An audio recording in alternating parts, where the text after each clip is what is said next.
రైతు సోదరులందరికీ నమస్కారం. నా పేరు పేర్న సాగర్. నేను సీడ్ క్రాప్ జెనెటిక్స్ ప్రతినిధినండి. మనం ప్రజెంట్ ఇరుకోడు గ్రామంలో ఉన్నాము. మన ఫార్మర్ ఏంటంటే గోపిక సీడ్ తీసుకొచ్చి వేశాడు. అతను డీలర్ ఫోన్ చేసి చెప్పడం జరిగింది, పటేల్ ఇది బాగుంది అని చెప్పి ఆయన మమ్మల్ని ఇక్కడ రప్పించాడు. మనం ప్రజెంట్ మన డీలర్ ఆగ్రో రైతు సేవా కేంద్రం డీలర్ నరేందర్ రెడ్డి గారు ఉన్నారు. మనం రైతుని అడుగుదాం. నమస్కారం బాబు, మీ పేరేం పేరండి? నా పేరు మల్లారెడ్డి. మల్లారెడ్డి. విలేజ్ ఏ ఊరు? ఇరుకోడు. మండల్ సిద్దిపేట. మీరు ఏ విత్తనం వేశారు ఇప్పుడు? గోపిక సీడ్ వేశారు. ఎక్కడ తెచ్చారు? ఇక్కడ మా నరేందర్ షాప్ లో, ఆగ్రో రైతు సేవా కేంద్రం నరేందర్ దగ్గర తెచ్చారు. ఎట్లుంది ఫీల్డ్? ఈసారి అయితే పోయినసారి కన్నా ఈసారి మంచిగా ఉన్నది. బాగుంది. మాకు ఫోన్ చేసి చెప్పడం జరిగింది. మిమ్మల్ని అందుకే రమ్మన్నా నేను. బాగుంది.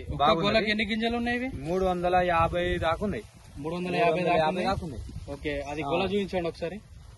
350 దాకా ఉన్నాయి. ఈ చుత పంట మళ్ళీసారి పెట్టినా మంచిగా వస్తుంది. ఇప్పుడు నేను పోయినసారి కన్నా ఇప్పుడు మంచిగా ఉన్నది, ఉపయోగపడుతుంది. నీకు అందాది ఎన్ని క్వింటాలు వెళ్తుంది? 35 వెళ్ళాలి అని అనుకుంటున్నా. 35 వెళ్తుంది. ఈ సిచ్యువేషన్ లో 35 వెళ్తుంది. ఇదే మెయింటెనెన్స్ ఉంటే మీకు వర్షాకాలం అయితే 40 క్వింటాల వరకు వస్తుంది. 40 క్వింటాలు బాగుంది కదా సీడ్ అయితే. వేరే రైతులు వేసుకోవచ్చా?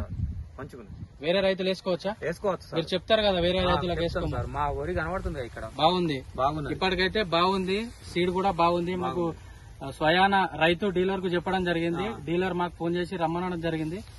ఇప్పటికైతే బాగుంది. మా అంచనా ప్రకారం అయితే 30 నుండి 2 ఎకరాలు నాటేసిన. ఇదే గోపిక పెట్టిన. మన అంచనా ప్రకారం ఈ సిచ్యువేషన్ లో 30 నుంచి 35 క్వింటాల దిగుబడి వచ్చేటట్టుంది.